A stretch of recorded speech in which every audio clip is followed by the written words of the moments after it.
Hi, my name is Jalen File, and today I will be talking about the falling vaccination rates and the reemergence of previously eliminated diseases within the US today. So, the first topic I'm going to talk about is the need for vaccinations and why the vaccination rates are falling.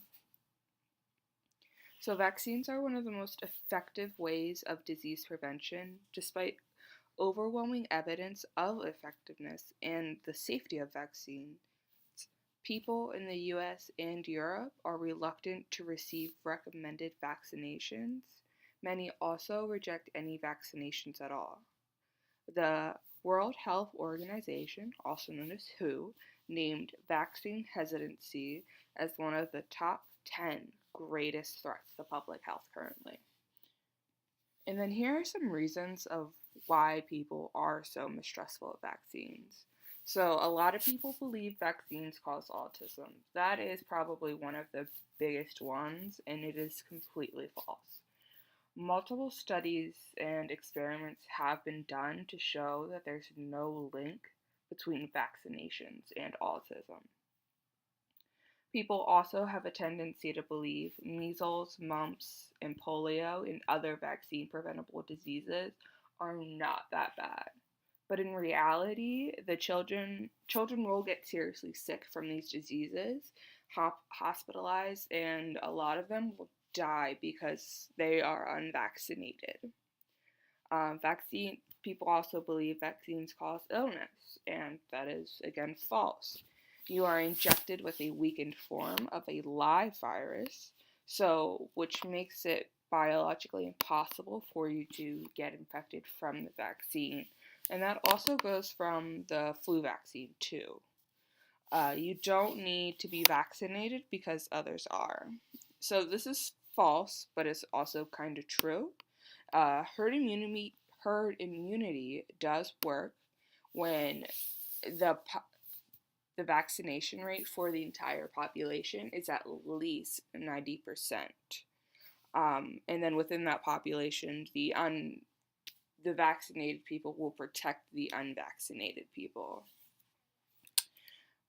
So this is a graph showing the percentage of kindergartens exempted from vaccinations for the 2017 through 2018 school year. As you can see, Oregon has the highest number of vaccinations exemptions, with 7.6% of the students in kindergarten being exempted from vaccines.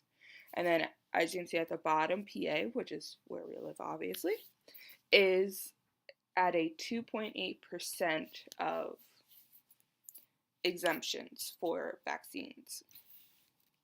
And then this next graph that I have, it shows you the reasons that states allow vaccine exemptions. So as you can see in like Oregon and Idaho, which are the top two percentages of vaccine exemptions, they allow for medical, religious, and philosophical exemptions. I think that's one of the problems is that you can philosophically exempt from getting vaccines. Medically, I understand why you can't get a vaccine. Religiously, I understand why you can't get a vaccine. Philosophically, I do not understand why you can't get a vaccine.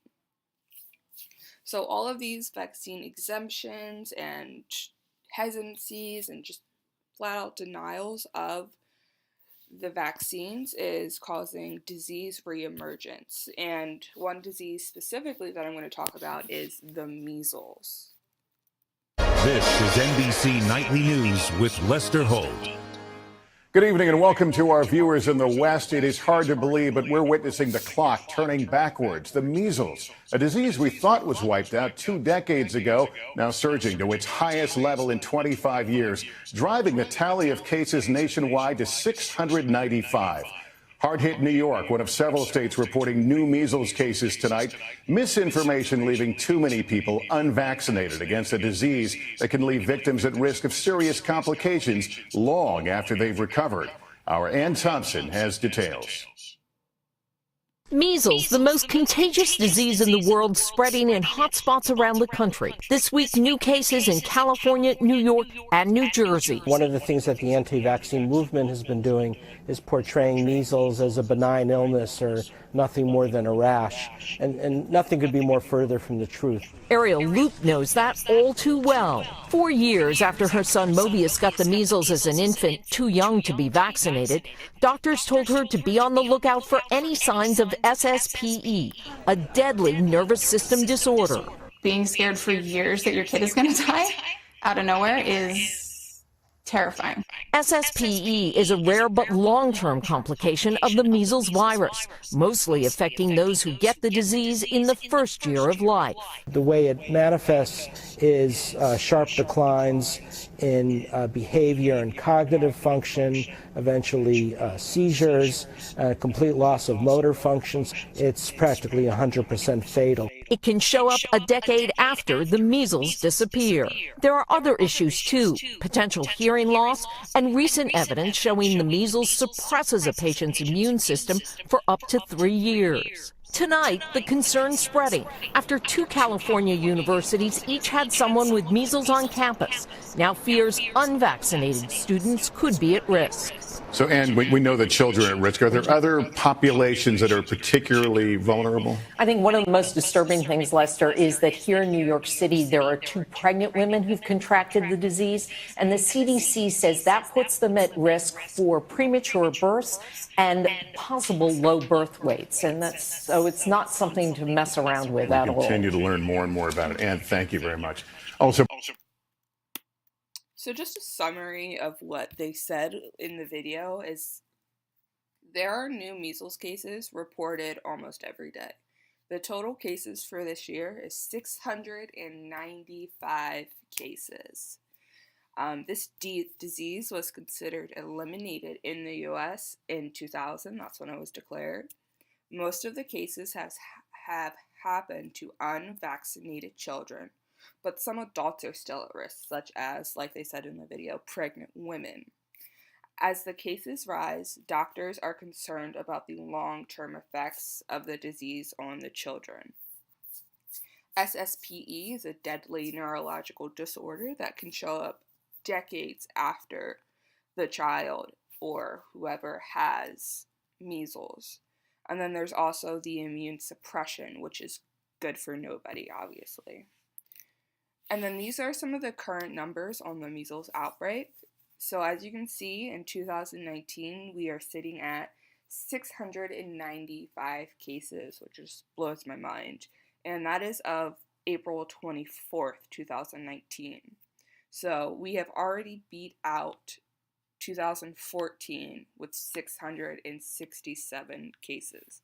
And it's only April, so I'm very concerned to see how this number will rise when we've only been in 2019 for 4 months and beat out an entire year. So I do not look forward to seeing that number at the end of the year. So this slide is just showing you what measles looks like. These pictures aren't showing you is the pain, itch, the burning sensation that these kids are feeling all over their bodies. They are also experiencing sore throats, dry coughs, runny noses, and inflamed eyes, which basically it's just their whole body is in constant pain because of the measles. And then some of these kids, they'll develop symptoms so bad that they'll actually die, which is extremely unfortunate. So what can we do to solve this issue of not only the measles outbreak, but just of vaccine hesitancy and the refusal of vaccines?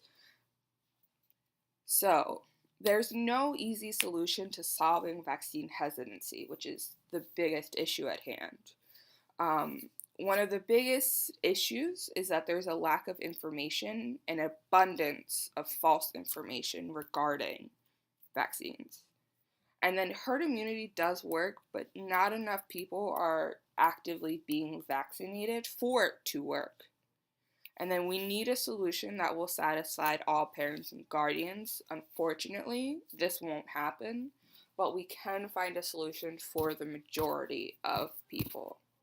So the solution that I came up with, based on a lot of articles that I read, is first and foremost, we need a better way of educating the public on vaccines. And this is coming from the American Academy of Pediatrics.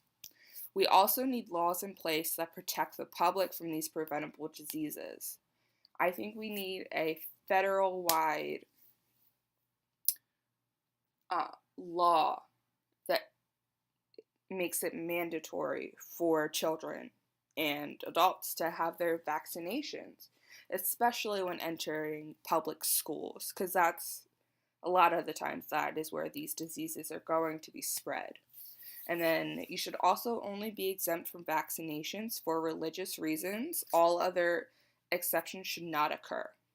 And then obviously medical reasons. Some people's immune systems just cannot handle the vaccinations, and then if they get the disease, they'll get sick and die. So medically, obviously, you can be exempt, but you do need forms from your doctor saying that this person cannot have this vaccination. If parents do not have a religious reason for exemption and still refuse, their child should not be allowed in public schools. I think that is completely fair. We are not thinking about the individual, we need to think about the population as a whole. And I think that's something that we as a country can do better on. So this next video I found is just a fun, it's fun, but it's also sad in a way. It is Elmo, our beloved friend from Sesame Street, and he's talking with the Surgeon General about why we need to be vaccinated. And I think it's sad because we are now targeting children to, try and get them vaccinated because their parents are not getting them vaccinated.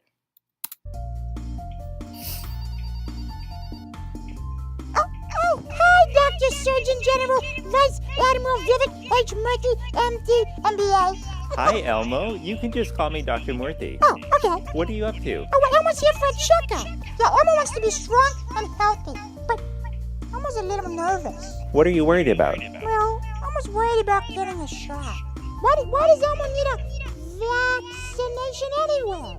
That's a good question, Elmo. Let me ask you this. Do you carry an umbrella when it rains? Oh, well, of course. Elmo wants to stay dry. Do you wear a helmet when you ride a tricycle? Of course. Elmo wants to stay safe. Do you pretend that a piece of broccoli is a tree and that you're the world's largest lumberjack? Oh, well, of course, but... Say what now? Me neither. Anyway, just like an umbrella protects you from the rain and a helmet protects you from hitting your head, a vaccine protects you from germs. What's a germ? Germs are tiny, microscopic creatures that can get into your body and make you very, very sick. Oh, no. Elmo doesn't like being sick because Elmo feels bad when Elmo can't play outside with Elmo's friends. Well, the good news is your body can protect you from these bad germs. Oh, good. Okay, so Elmo doesn't need a vaccination. Fine. Well, not exactly. In order for your body to fight those germs, it needs information. Elmo has information on his computer. Elmo will go get it. Oh, wait, Elmo. That's not what I mean. A vaccine has information about germs to help your body make antibodies to fight them. Antibodies? What's that? Antibodies are like superheroes. They can spot the germs a mile away and kick them out before they ever make you sick. Oh, so antibodies are the best superheroes ever. Better than Koala Man, a Sloth Man, a Paperweight Boy. Well, I haven't heard of that superhero. Oh, you will, Dr. Murphy. They're making a movie about it this summer. Then a sequel, then another sequel, then a reboot. Oh, hi, Nurse Jane. Nice to see you again, Elmo. You're all ready for your vaccination. Oh, will it hurt? A little, but how about this? Turn around and sing a little song. Oh, okay. Elmo loves to sing songs. 'Cause the player's gonna play.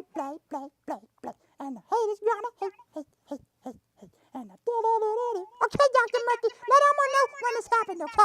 Shake it off. Shake it Why, off. it's all done, Elmo. Wow. Oh, well, thank you. Wait, that was so easy. Why doesn't everybody get a vaccination? That's a good question, Elmo. That's a good question.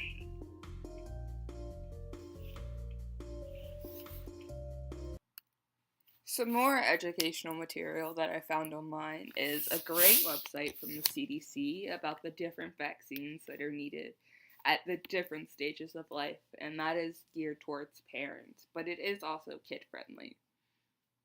The next educational material I found are 2 websites on how to make your child comfortable during visits. There are some parents that state that pain is one of the reasons for not vaccinating their children.